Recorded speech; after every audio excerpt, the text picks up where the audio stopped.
Hey everyone, Jason here from Lightmare Studios, and I'm joined by Agent Elfie Coyle to talk to you about one of the most important things we've brought up in a long time, the future of Infinity Wars Classic. And if you're here, we invite you to join the revolution. Before we jump in, just as a note for anyone who isn't up to date, Infinity Wars Classic is a ground-up remaster of Infinity Wars 1, currently in its closed alpha period, looking to move into a free-to-play beta once we have account porting from Infinity Wars 1 functional, and for a full breakdown on everything we've accomplished so far, check out the progress video, link in the description to hear about all of what we're doing so far. Anyway, let's dive in. Agent Coyle, why don't you start us off? Thanks, Jason. Yeah, this is a big one, and though we're not changing any of the gameplay in Infinity Wars Classic with this, we are changing how you play the game, so let's dive right in. Firstly, for some context on how we got to this decision, trading card games have been on the decline for some time, and while our research has shown it's due to the industry and devs preferring the simplicity and much less risky format of the CCG, that being collectible card games where there's no trading, it has in turn changed players' expectations for what card games are. This is because the average digital card game player in 2022 is likely playing a lot more CCGs than TCGs compared to 2012.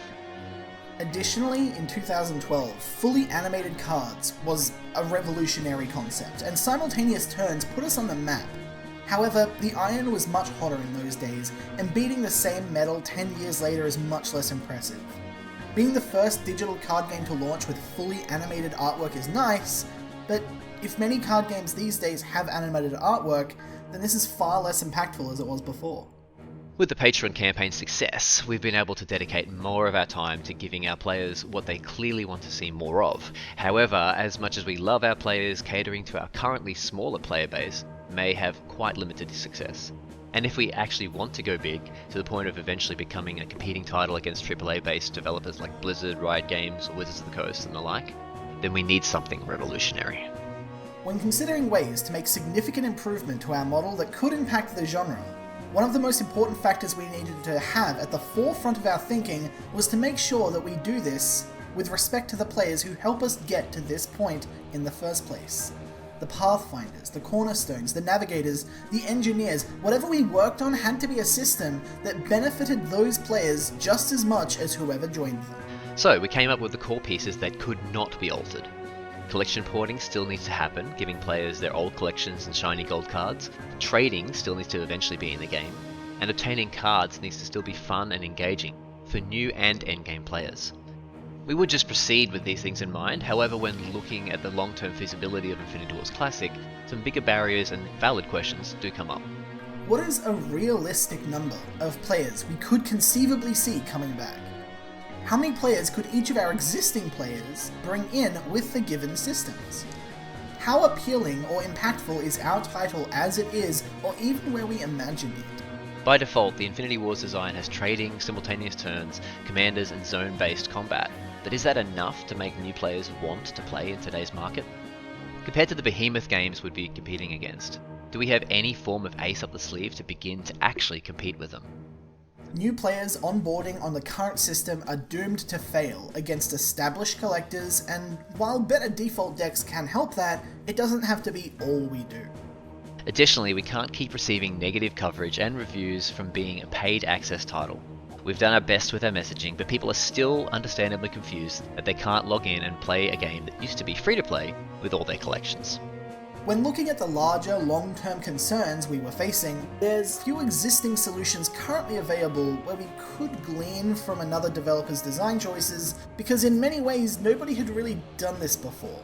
So when safe options were exhausted, we began looking for a more radical solution. So, card games have traditionally worked the same way since their inception. You play and get packs, they unlock cards, and if you need rare or more expensive cards, you trade or grind or pay for them and move on. So, what if you just didn't have to do that anymore?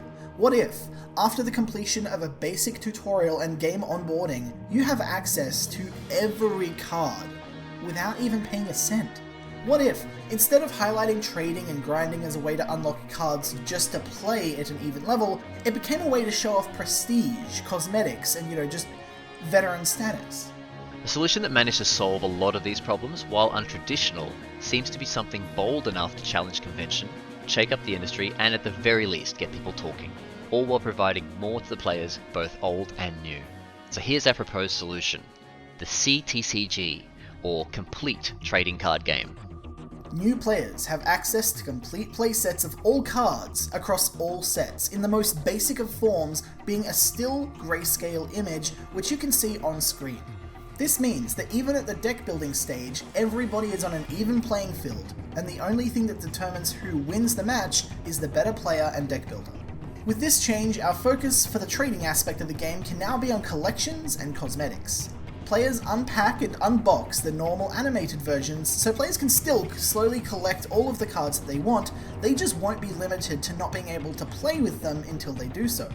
There's rarities you can unpack, compete for, trade, purchase, and craft, meaning collectors will have a wide range of different paths, and it'll be up to them to decide their style of collecting. With this comes the idea that we can make a feature for players to showcase a portion of their collection to flex over other players, both in and out of the game itself. We originally took these proposals to our Patreon audience, both existing and previous, as well as a select number of the known players that we've worked with behind the scenes, and the feedback was very positive. The biggest concerns that we were given was that players haven't ever actually seen this exact model before, so nobody actually knows if the CTCG will actually work or not.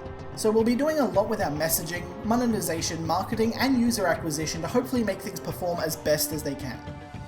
Here's some of the data from the graphs that shows how our players would feel about the game as a TCG compared to a CTCG. As you can see, players have clearly shown that they prefer the concept of IWC as a CTCG. Additionally, this follow-up question asking how players feel about the plan overall in terms of its intended purpose of bringing in new players, and across all players surveyed, not a single person voted for strongly disagree or mildly disagree. This was incredibly promising, and therefore we've decided to go with this groundbreaking style of game. So let's talk a little bit more about how it works. To explain in more detail, with our CTCG, all players unlock access to all cards permanently upon account creation. It will still be the still, grayscale version of course, but from day one they will have access to everything they will need in order to play at a high level. We'll also be putting a lot of care and attention into how we onboard new players so we don't overwhelm them with, 700 plus cards in a deck builder within a couple of minutes of opening the game. That might be a bit much. With a very reasonable cost, players will be able to purchase an entire set of animated coloured versions of their cards per set. There'll be no premium borders or foils on these cards. On a per card level, this will have the maximum value possible. And if players purchase this more than once for whatever reason, the second playset they purchased would be suitable for use for crafting or trading. Details on crafting and what that'll mean haven't been fully published just yet, so be sure to stay tuned for more info on that in the future. Players can still get these cards through packs as before, however packs become much more about gaining higher rarities and trading/crafting fodder. Unboxing and collecting cards is still going to feel interesting because you'll be replacing your boring, flat, dull and still imagery in your existing cards with colourful, vibrant and animated versions of those cards. Crafting will allow players to use their most basic card types to go for crafting exclusive rarity cards, which is still currently in the concept stage and is open to design change regarding its appearance. Having immediate access to over 700 cards for free is such a strong marketing point. We can bring in so many more new players with that than ever before. Queue times will be healthier, which means that we'll have the ability to put into more competitive pricing, things like draft queues and so much more. With the budget, we can make new sets better and faster. This means a higher quality of art and the ability to get more design consultation done so new cards are balanced and bringing new experiences to the game. Of course, it's not a perfect solution, and here's two of the biggest problems we've found with this model and how we intend to address those. For example, problem. Unlocking packs to get new cards to play with is a huge and natural long-term user retention method. Solution? By shifting our attention onto a collecting of new rarities of cards and leveling up the prestige pass, we'll hopefully be able to rely on our strong core gameplay experience to do a lot of the talking for us. And, as a bonus, players lost will have a much easier reintroduction, unlocking every single set they missed instantly and making them far more likely to stay past day one on a reinstall.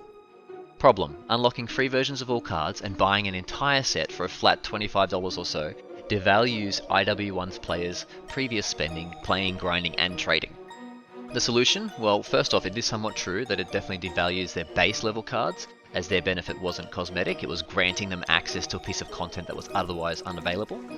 The best thing we can do in this case is to make all the normal, non-special cards converted to Infinity Wars Classic to be coming along with a certain rarity and visual flair.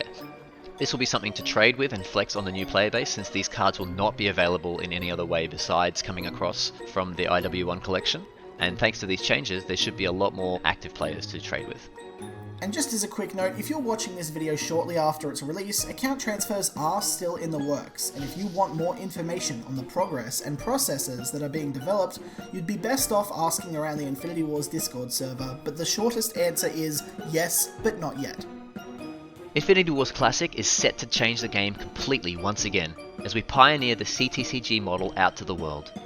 Whether you're determined to join us in creating the next digital card game industry revolution, or just interested in hearing about when our title launches into open beta early this year, it's critical that you head to the link in the description and sign up for our Kickstarter pre-launch page for the newest set of cards, Intrigue.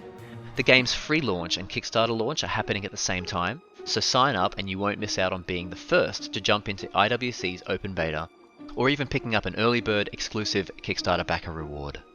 Thanks everyone, I'm Jason OCE. And I'm Agent Coyle. And we'll see you on the battlefield, Riftrunner.